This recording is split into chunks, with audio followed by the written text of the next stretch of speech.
Olá, boa noite para você. A presidente Dilma Rousseff discursa em Salvador e afirma que a pobreza tem uma face negra, feminina e infantil no país.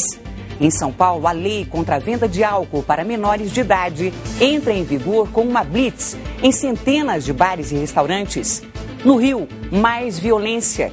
O filho do coreógrafo e dançarino Carlinhos de Jesus é assassinado com 8 tiros. O Jornal da Cultura, edição de sábado, começa agora, com um resumo das principais notícias de hoje. O traficante NEM é transferido de Bangu 1 para a penitenciária de segurança máxima em Campo Grande, no estado do Mato Grosso do Sul. O projeto do consultório na rua é tema da última reportagem sobre o avanço do crack no país. A Polícia Federal, que investiga o vazamento de óleo perto da Bacia de Campos, diz que a empresa norte-americana Chevron pode ser indiciada por crime ambiental. Na Líbia, soldados prendem o filho considerado herdeiro político do líder deposto Muammar Gaddafi. Clima de expectativa na Espanha, na véspera das eleições gerais no país.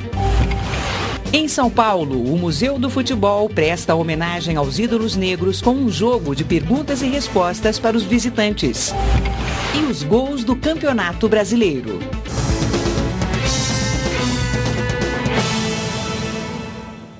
Capturado no sul do deserto da Líbia, o filho herdeiro de Muammar Gaddafi, Saif al-Islam, de 39 anos, era o último integrante da família que estava desaparecido.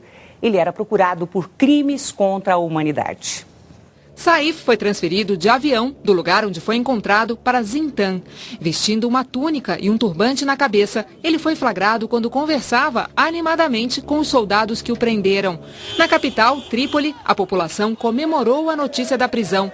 O ministro da Justiça líbio declarou que Saif poderá ser julgado no país e condenado à pena de morte pelos crimes contra a população. O Tribunal Penal Internacional de Haia, na Holanda, já reivindicou a entrega de Saif ao Islã para uma corte independente. Manifestação no Cairo, no Egito, termina em violência. Centenas de pessoas entraram em confronto com a tropa de choque na praça símbolo do Levante Popular, que derrubou o ditador Hosni Mubarak em fevereiro.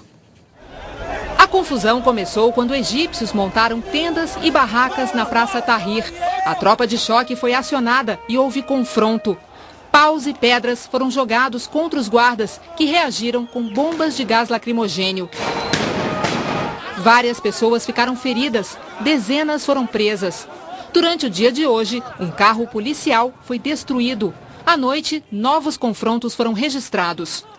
Na sexta-feira, 50 mil ativistas foram às ruas protestar contra a junta militar que está no poder desde a queda do presidente Hosni Mubarak.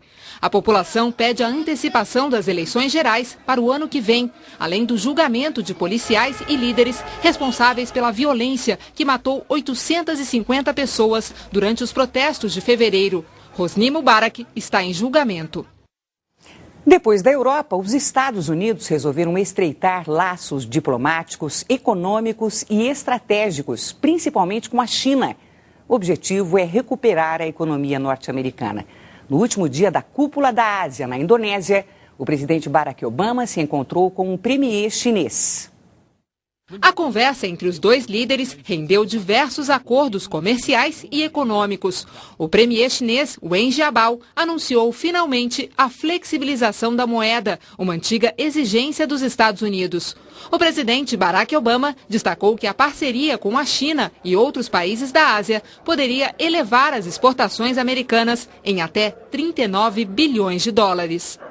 O encontro entre os líderes foi na cúpula Ásia-Pacífico, em Bali, na Indonésia. Os Estados Unidos também anunciaram que, pela primeira vez, uma secretária de Estado americano deve visitar Myanmar, país que teve 50 anos de comando militar e que, no ano passado, elegeu o primeiro governo civil. Domingo será dia de eleições na Espanha, o país que tem o maior índice de desemprego da União Europeia e que está à beira da crise econômica da zona do euro. A expectativa é que os conservadores vençam o pleito. Os dois principais candidatos tiraram o dia para caminhar e refletir. As pesquisas apontam vitória de Mariano Rajoy, líder conservador do Partido Popular, que poderá ter maioria absoluta no parlamento. Em maio, o partido dele conquistou 11 dos 13 governos estaduais.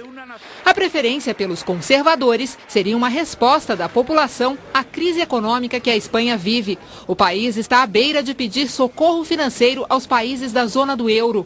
O número de desempregados chega a 5 milhões.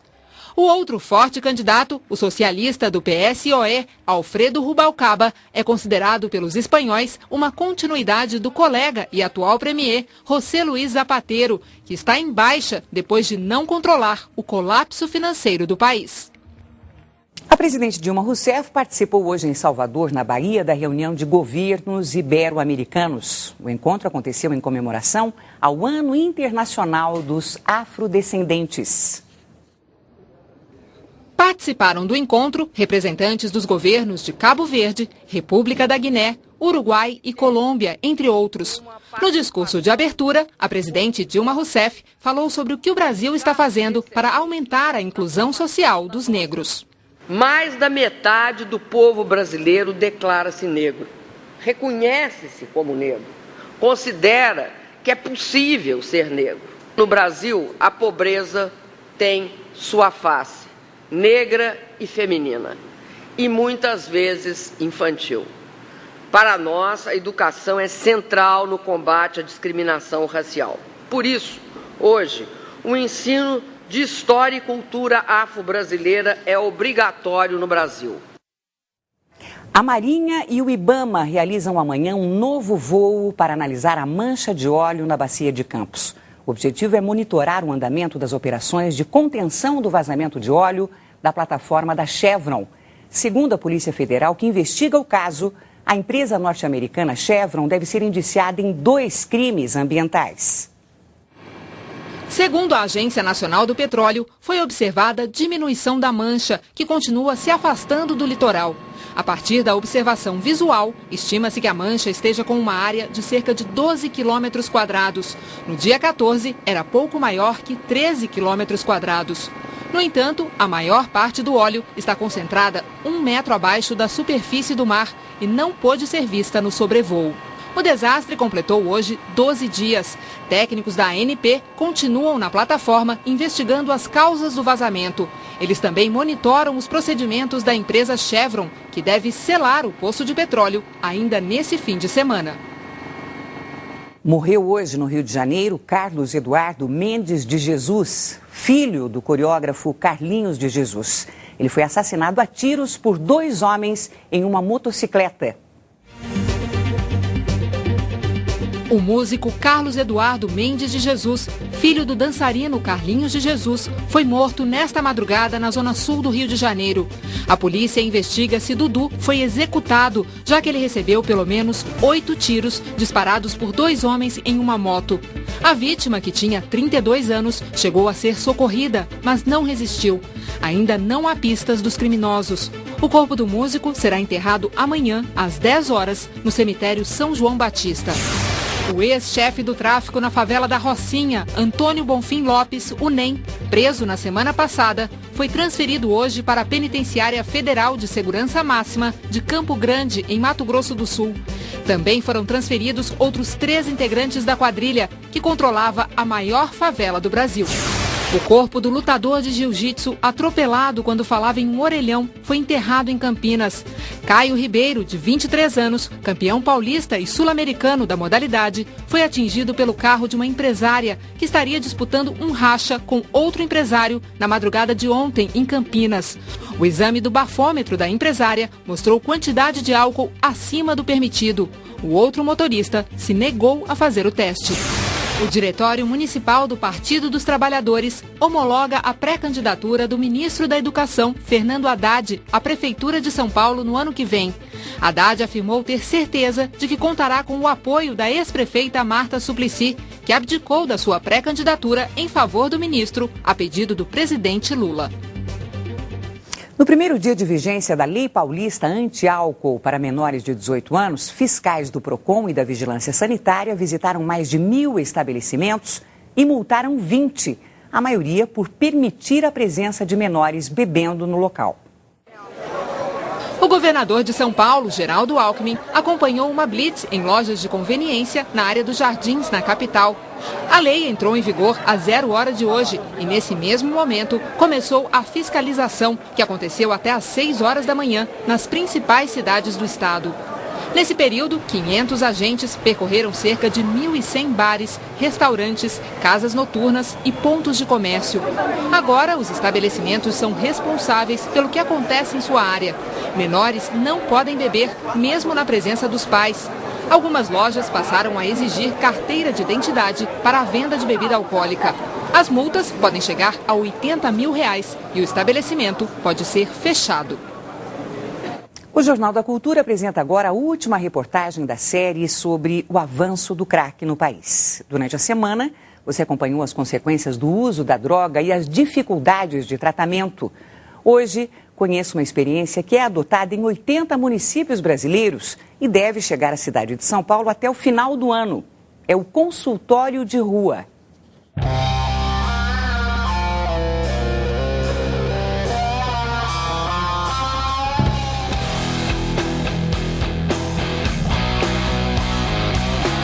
Mochilas, copos de água, camisinhas e pomadas para a pele.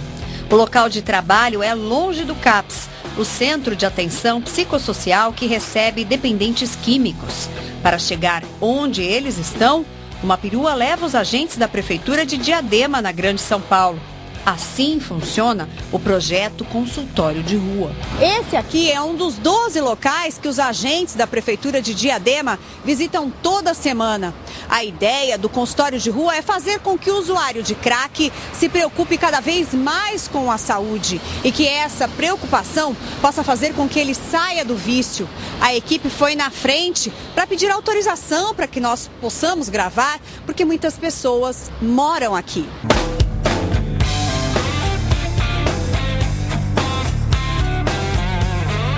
Conseguimos autorização para entrar embaixo do viaduto, mas poucos querem aparecer.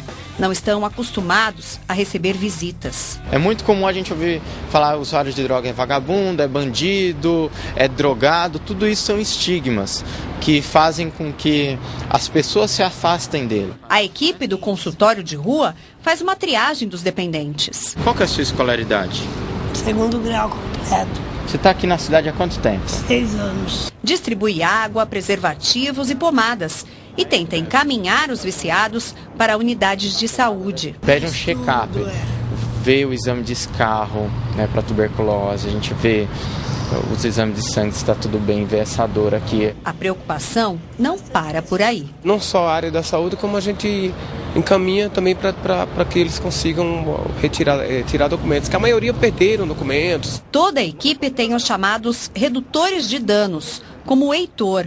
Ele usou crack por 6 anos, está limpo há 4 meses e agora trabalha para ajudar os dependentes. Ajuda, porque a gente entende um pouco mais da ansiedade desse povo, né? Porque no momento que eu usava era difícil entender como que a gente ia sair dessa, procurar ajuda. O projeto funciona há 8 meses com recursos do Ministério da Saúde. É um processo de convencimento, de confiança e de cidadania. Isso que a gente faz aqui é um direito seu, obrigação do Estado. Então, a gente não está fazendo nenhuma caridade, não.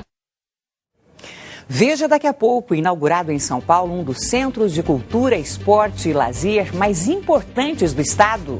No estúdio, o diretor regional do SESC, Danilo Santos de Miranda, fala sobre a abertura do SESC Santo Amaro. Sábado, véspera do Dia da Consciência Negra, o Museu do Futebol faz homenagem aos ídolos negros do Brasil, com um jogo que diverte e conta a história dos esportistas.